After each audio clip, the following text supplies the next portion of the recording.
পেমেন্টের জন্য পয়সা নতুন নাম্বারে ও যে ফোন দিয়ে মেয়ে দরকে তো ভাবছে পেমেন্টের রুগী আবার যখন পেমেন্ট ফোন দিছিস যখন না বলছে 18,000 টাকা চাইছে ঠিক আছে যেই শুনছি অজ্ঞ তো বলছে রাখবো না তুই আবার হেডা বলছিস। মানবতার আড়ালে একের পর এক বিতর্কিত কর্মকাণ্ডে বারবার আলোচিত চাইল্ড অ্যান্ড ওল্ড এজ কেয়ারের প্রতিষ্ঠাতা মিল্টন সমাদ্দার আবারও ভয়ঙ্কর অপরাধের শিরোনামে। বিনোদনের পাশাপাশি নানামুখী সত্য প্রকাশ ও মানবিক সহায়তা করে থাকেন উজান টিভির কন্টেন্ট ক্রিয়েটর নাহিদ হাসান। সম্প্রতি এক অসহায় বৃদ্ধাকে আশ্রয়ের ব্যবস্থা করে দিতে টানা কয়েকদিনের চেষ্টায় অনুদান সংগ্রহ করে তাকে ঢাকায় আনেন তিনি। অনেকে টাকা পাঠাইছেন ওনাকে উন্নত চিকিৎসার জন্য, সবার প্রতি কৃতজ্ঞতা। চাইল্ড অ্যান্ড ওল্ড এজ কেয়ারে বৃদ্ধাকে নিয়ে গেলে শুরুতেই মাসে 18,000 টাকা দাবি করে প্রতিষ্ঠানটি। নাহিদ তাতে রাজি হওয়ার পরও তাকে আশ্রয় দিতে অস্বীকৃতি জানালে ক্ষুব্ধ হয়ে পুরো ঘটনাটি ফেসবুকে পোস্ট করেন তিনি। এ নিয়ে সাংবাদিকদের প্রশ্নের মুখে পড়ে ক্ষিপ্ত চাইল্ড অ্যান্ড ওল্ড এজ কেয়ারে মিল্টন প্রথমে পুলিশি জিডি নিয়ে আসার শর্ত দেন। পরবর্তীতে ফোনে নরম সুরে কথা বলে ডেকে নিলেও মূল চেহারা প্রকাশ পায় গভীর রাতে। বুধবার ঠিক 2:33 নাহিদরা সেখানে পৌঁছাতেই বদলে যায় পুরো দৃশ্যপট। নির্জন ওই এলাকায় ঢোকার পথ মাত্র একটি। সেখানে 20 থেকে 25 জন সশস্ত্র কর্মীর মুখোমুখি। নাহিদ ও তার সঙ্গীরা ছিলেন মাত্র 3 জন। অভিভাবকদের জন্য যে 18,000 টাকা প্রত্যেক মাসে এখানে পে করতে হবে, চিকিৎসা এবং থাকা খাওয়া সবকিছু বাবদ। আশ্রমে ঢোকা মাত্রই বৈদ্যুতিক বাতি নিভিয়ে শুরু হয় তাণ্ডব। ফেসবুক পোস্টের জেরে তীব্র গালিগালাজ করে মিল্টন নিজে নাহিদের চোখে সজোরে আঘাত করেন। গেঞ্জি টেনে ধরে চড় মারায় বুকে গভীর ক্ষত সৃষ্টি হয়। এ সময় প্রতিষ্ঠানের কর্মী দেবাশিস নাহিদের গলা চেপে ধরেন এবং একই সাথে মারধর করা হয় সঙ্গী ইলিয়াসকেও।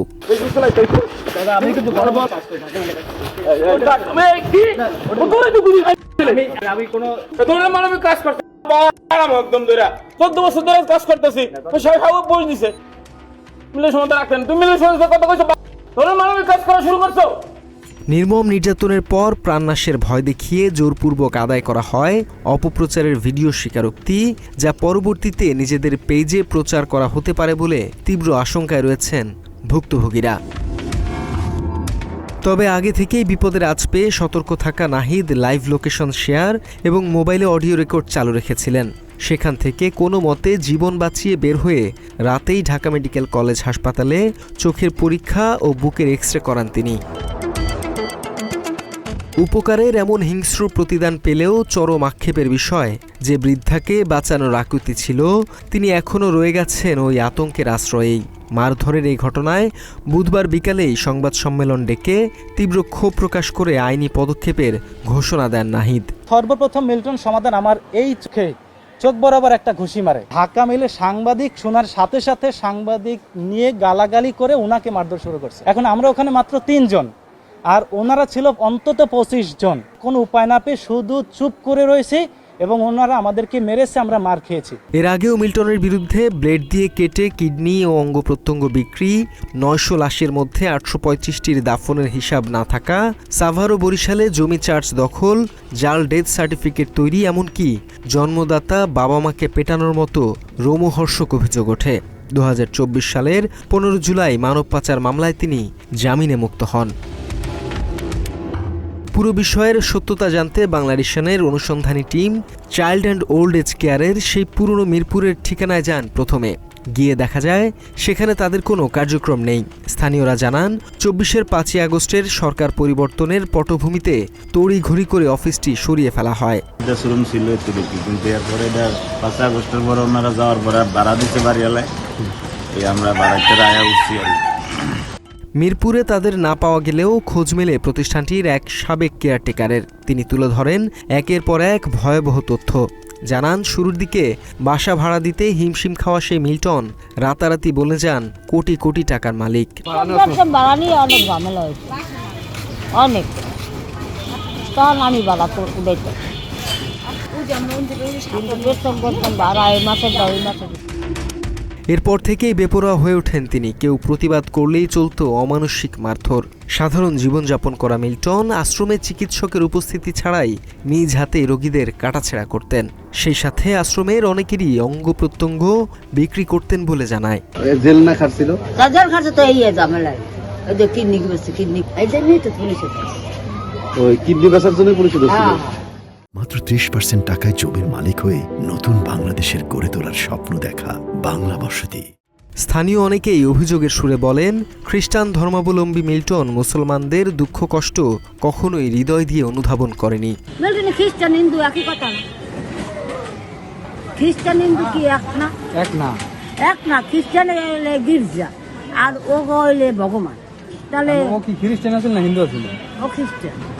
মিরপুর থেকে অফিস গুটিয়ে পরবর্তীতে সাভারের বিরুলিয়ায় নতুন আস্তানা গাড়েন মিল্টন সমাদ্দার। সরেজমিনে সাভারের বিরুলিয়ায় গেলে দেখা মেলে চাইল্ড অ্যান্ড ওল্ড এজ কেয়ারের নতুন এই ক্যাম্পাসের। মানবিকতার আড়ালে ঠিক কতটা ভয়ঙ্কর ছিলেন চাইল্ড অ্যান্ড ওল্ড এজ কেয়ারের কর্ণধার মিল্টন সমাদ্দার, বাংলা এডিশনের অনুসন্ধানে বেরিয়ে আসছে তার থলের বিড়াল। সরেজমিনে স্থানীয়দের সাথে কথা বলে জানা গেছে, আর তার বেপরোয়া আচরণের কাছে জিম্মি হয়ে পড়েছিলেন এলাকার সাধারণ মানুষও। ও প্রথম যখন আইছে ও আর আমরা ওই মাথায় বাড়ি ভাড়া আসছিলাম। ভাড়া থাকলে পরে 900 টাকা বেতনে চাকরি করছে, ও ঘর ভাড়ায় দেখা নাই। তখন আমার বলা ছেলের যখন মারলো তখন আবার আমার বাড়ি এলা এমনি তো হেরা আবার হের পোলালে দুইটা আর্মি মেহমান হেরা আইছিল, আইয়া কইছে আমার দারণের মারছত। ওর যে লোক ছিল আমি গেলাম যে আমার কবুতর আছে এখানে দেন, আমার কবুতরটা চলে গেছে। কয় এখানে কোনো কবুতর ধরে নাই, কেউ কবুতর নেয় নাই। এটা কয়ে এক কথা দুই কথা ওর যে লোক ছিল ওর সাথে আমার কথা করতে হতে ঝামেলা সৃষ্টি হয়ে যায়। পরে আমি বের হয়ে আসি। পরে ওর যে লোক ছিল মেন ম্যানেজার, তো অর্ডার দেয় যে ওদেরকে ভিতরে নিয়ে আসো। ভিতরে নিয়ে যায় আমাদেরকে এরকম ঝামেলা করছিল, মারধর করছিল। তো টাকা দিয়ে আর মানুষের সাথে ভিতরেও আর কি অনেক দুর্নীতি করছে। মানুষের থেকে যে সাহায্য কথা বলে টাকা পয়সা নিচ্ছে, নিয়ে নিজে মানে অন্য খাতে আর কি ব্যয় করছে। পরে কয়েকটা লোকের মারছে, এলাকার অনেক প্রভাবশালী লোকের গায়ে হাত তুলছে, মানে উপর লেভেলের আর কি পুলিশের দেয়া। স্থানীয়দের নানা অভিযোগ, সাম্প্রতিক ঘটনা নিয়ে কথা বলতে চাইল্ড অ্যান্ড ওল্ড এজ কেয়ারে অনুসন্ধানে গিয়ে শুরুতেই বাধার মুখে পড়ে বাংলা এডিশন টিম। আশ্রয় কেন্দ্রে ক্যামেরা প্রবেশ সরাসরি নিষেধ জারি করে কর্তৃপক্ষ। এই মুহূর্তে নাই তো, বড় ভাই অসুস্থ। আর কর্তৃপক্ষের সাফাই, যে অভিযোগের খোঁজে আমাদের এই উপস্থিতি তার নাকি সমাধান হয়ে গেছে, আর এই বিষয়ে দায়িত্বপ্রাপ্ত কেউ কথা বলবেন না। এটা যা হচ্ছে সেখানে তো সমাধান হয়ে গেছে, চরিত্রটি বলে তো মানছি। এই জিনিসটা যদি ক্লিয়ার করতে মানে এটা দেখলাম অনেক কিছু নিউজ আছে, তো এই জিনিসটা ক্লিয়ার করতে সেটা আমার একটা জ্ঞান হয়ে গেছিল। আর কোনো একটা কথা আপনার কাছে আমি আপনার কাছে সরি চাইছি, শেষ। এত কিছু কি মানে ঘটনাটা কি না হয়েছিল আমার সাথে? এটাই আপনার রোগী কেন্দ্রিক, ঠিক আছে। বিষয়টা যদি একটু বিস্তারিত বলতে পারেন কেন?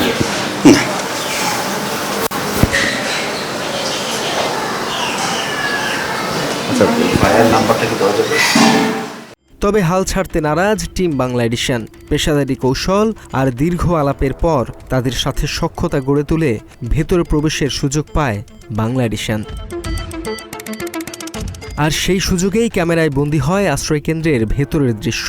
তবে আশ্রয়কেন্দ্রে থাকা কারো সাথে কথা বলার সুযোগ দেয়নি তারা। পুরো ঘটনার নেপথ্যের গল্প জানতে মুঠোফোনে যোগাযোগের চেষ্টা করা হয় মিল্টন সমাদ্দারের সাথে, কিন্তু ফোন রিসিভ করেন তার এক ভাই। ব্যস্ততার অজুহাত দেখিয়ে তড়িঘড়ি করে লাইন কেটে দেন তিনি, জানিয়ে দেন যোগাযোগ করতে হবে পরে। ভাই আমি ওই যে আমি ওনার এক ছোট ভাই, ওই একটু বাইরে আছে, মানবিকতার সাইনবোর্ড ঝুলিয়ে অসহায় মানুষদের জিম্মি করে কতদিন চলবে এমন অন্ধকার বাণিজ্য? নাকি বারবার আইনি ফাঁক গলে পার পেয়ে যাবেন মিল্টন সমাদ্দারের মতো অভিযুক্তরা? সুশাসনের স্বার্থেই এর সুষ্ঠু তদন্ত ও দৃষ্টান্তমূলক শাস্তি চায় ভুক্তভোগী ও সাধারণ মানুষ। বাংলা এডিশন, ঢাকা।